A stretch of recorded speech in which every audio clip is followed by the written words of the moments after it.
Okay, final review, Advanced Math final review, Unit 8. And remember, we crossed this out and put point slope form. We crossed out number 1, put answer in standard form, and we changed it to slope, point slope form. All right, so from the Unit 8, questions? No questions from Unit 8? Yes. 13 through 19. Okay, louder. 13. Any from 13 through 19?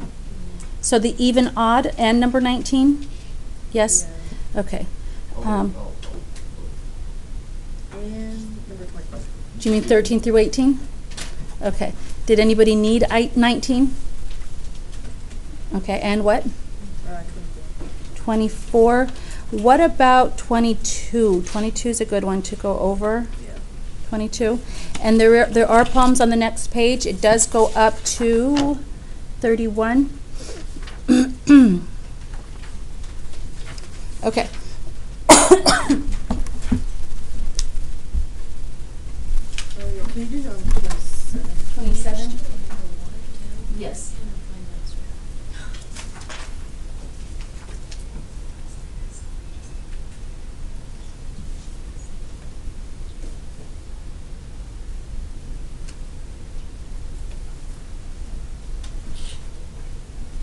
Okay.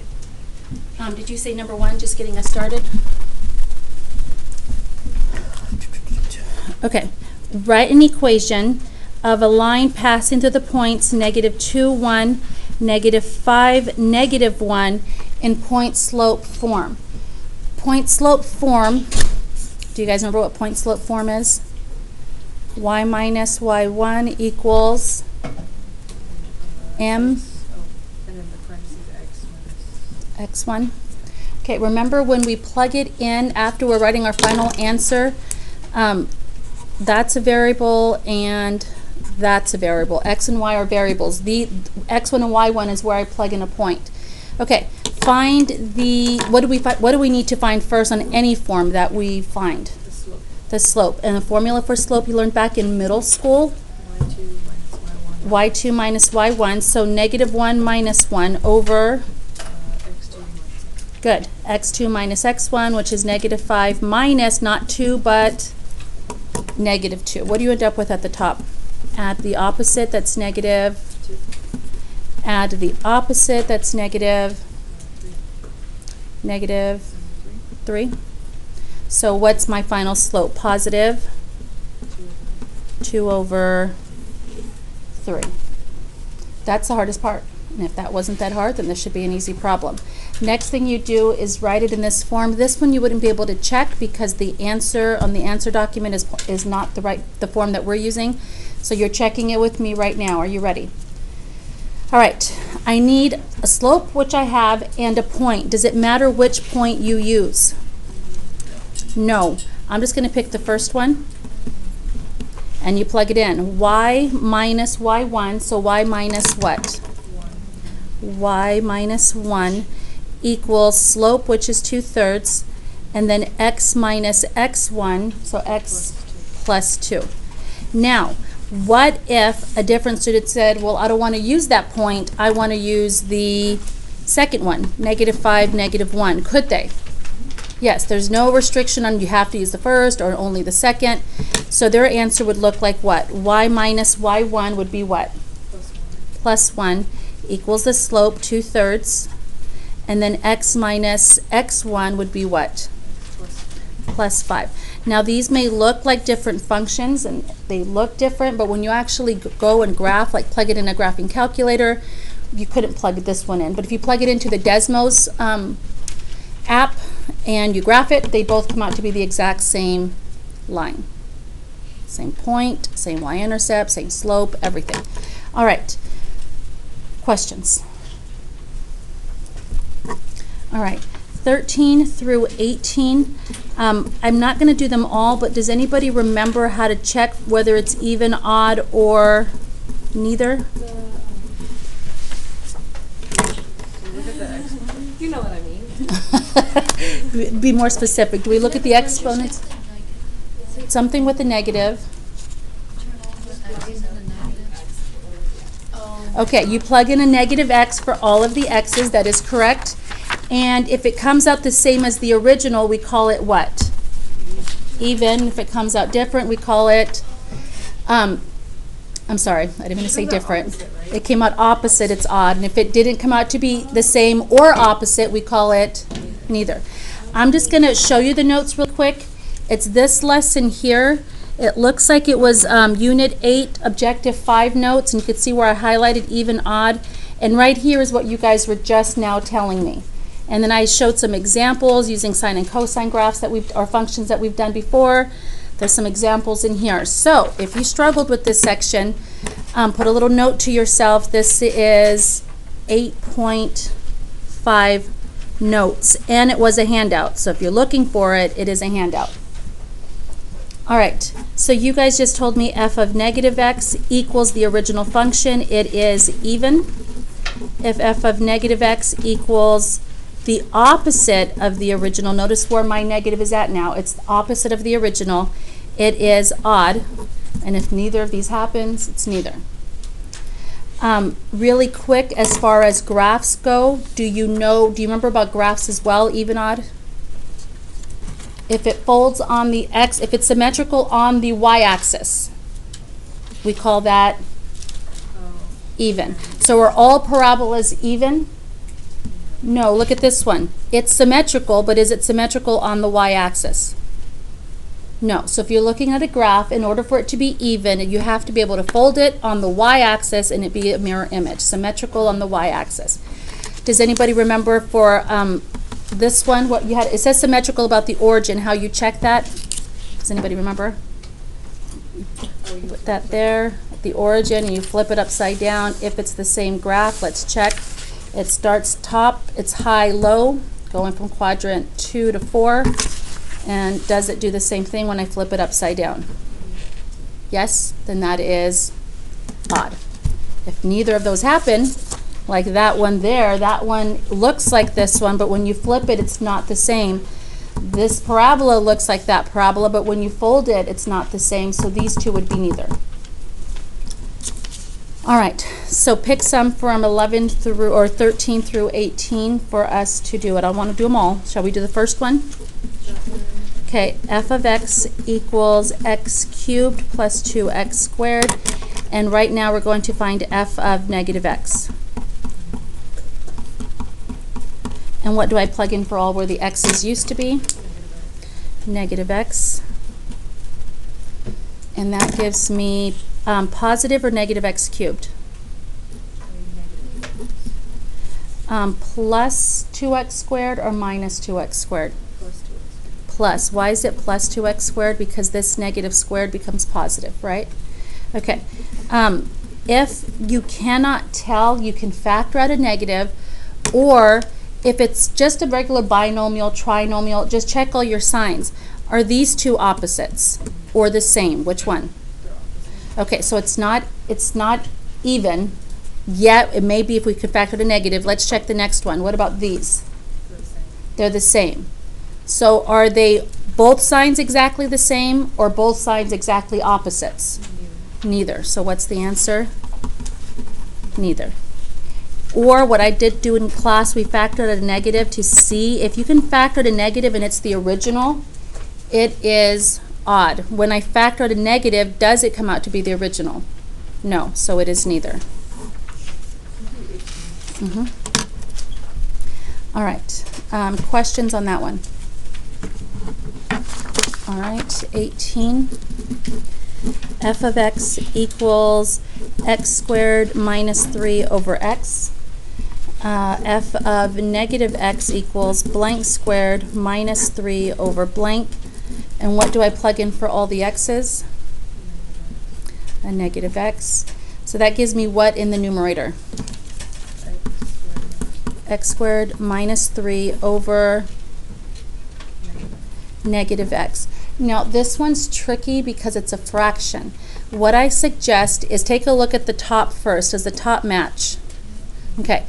The bottom is just one term. And because it's one term, what can I do with that negative? Does it have to stay at the bottom, or can I bring it like out to the middle or up to the top?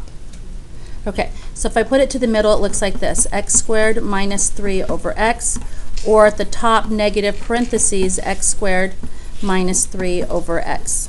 Okay, I like it this way. Does this look exactly the same as the original?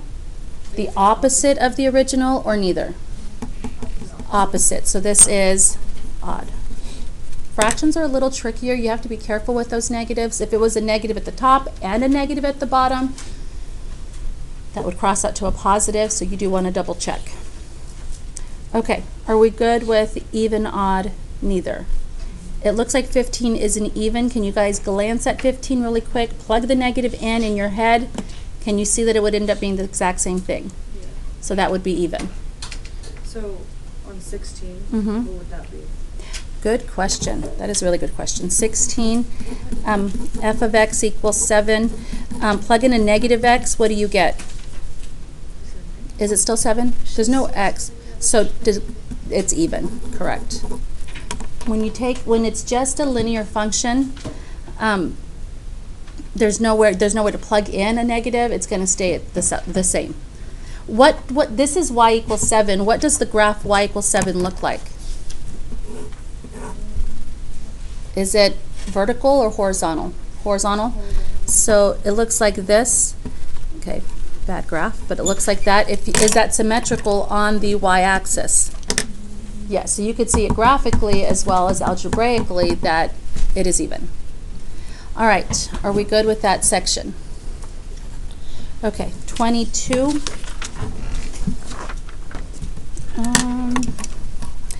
Is that the one I had suggested? Okay. F of x equals 8 over the square root of x squared minus 5x plus 4. Okay, you will need to look back at your notes for all of this type of stuff. When you're looking for domain, I'll put a little note here. This is lesson 8.3 you can look back at for all of the domain range section. I have it by parts. Here it is here. Fractions, we went over some fractions and what to do when you're looking for the domain of a fraction. Radicals, we went over radicals. When it was a square root or an even root, you took the inside and made it greater than or equal to what? 0. If it was odd, there were no restrictions, so your domain was all reals. Okay, so that is lesson 8.3. You write these down, guys, because even if you can't find your notes, can you still go back online and watch them? Yes. Okay. So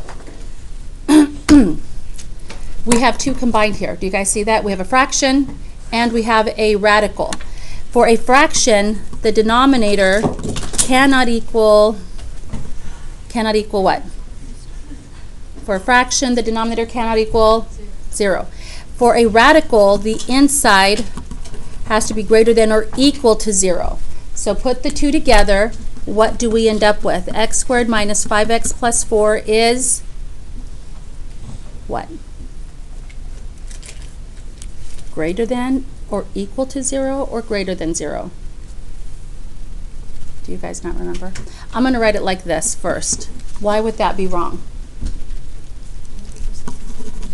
Because it's including 0. And can I include 0 if it's in the denominator?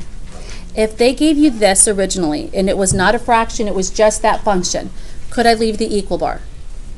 Yes. Need you paying attention. Once I throw it in the denominator, is it okay to leave the equal bar? It is not. Hello, Janelle. Nice to have you in class today. All right. So here is where kids, thank you, where kids are messing up. Do you have your packet? Okay, here's where kids are messing up. Even when we did this back, when we did this unit, whenever that was, they double bubble, which for the first part is correct. They solve, can anybody tell me what that factors to? 4. -4, -1. Okay. And then they do this, and this part is the mistake. They say x minus 4 is greater than 0, x minus 1 is greater than 0, because that's what we do when we use the zero product property. Is that what we do when we do the zero product property? Yes. Zero product property is when it is equals. Is that an equal sign? So if you do this, is it going to be wrong? Did anybody do this one already and start to do that or think that was the next step? Okay, I will tell you, this is lesson, this part here is lesson 8.2. It is, right, does anybody remember what we have to do? I'll give you a hint. Because there was a degree bigger than 1, so the degree is 2 or higher, and an inequality at the same time, started with the T, test values. All right, so that's right here. This is lesson 8.2, and at the very end is where I did test values. You can see it right here. All right, so go back to these notes and you can check them out. That was lesson 8.2. So a combination of 8.2 and 8.3 in this particular problem. All right, so test values. Okay, first I'm going to plot them because I'm looking for my zeros. That was the first step. Find your zeros. I'm going to change that really quick to equal to 0 if it's zeros. X equals what and what? 4 and 1. Open or close, looking at this. Open. Okay, so 1 and 4. And recognizing that this here is what we're working with this symbol. I just did that to find the zeros. Once I find them, it no longer equals 0. That's what I'm working with. Okay, test values. Pick one to the far left. I like picking 0 when I can. Where's the 0? Left, middle, or right? Left. Pick a number in the middle. Could you have picked 3? Yes. Pick a number to the far right, 5 or 6. And then test values, you're just testing to see when it's positive or negative. Back into this function, the factored one here. So I'll go ahead and put that greater than back there. All right, plug in 0. 0 minus 4 is what? Negative. 0 minus 1, which equals, okay, 2 minus 4, negative. 2 minus 1, which is a, I'm going to put a plus minus, and then 5 minus 4, and 5 minus 1, which is a positive. All right, according to this, I circled it earlier, what do I want to shade? Greater than 0 or less than 0? And greater than 0 are the plus signs or the negative signs? So this here, interval notation. So wait, why do you shade those? Because it's asking when the function is greater than 0, so we shade our positive symbols. So when it's less than We would have shaded the negative symbols. Okay. Any questions? All right, what was the other one that was asked? 24, I won't have time for because the bell is about to ring. What was 24? Take a quick look. Inverse functions. Do you guys remember how to find inverse functions? Right here. Make a note right now so you don't forget it. It's lesson 8.7a. 8.7a are inverse functions. Make a note to yourself right now. That was for number 24, the one I didn't do. And the steps are right here at the bottom. How to find the inverse algebraically. That's the step. Those are the steps you're going to use. And on the next page is when I actually did examples. You don't have to do as much work as I did here, because here I was proving. All they're asking you for is to find the inverse. Got it?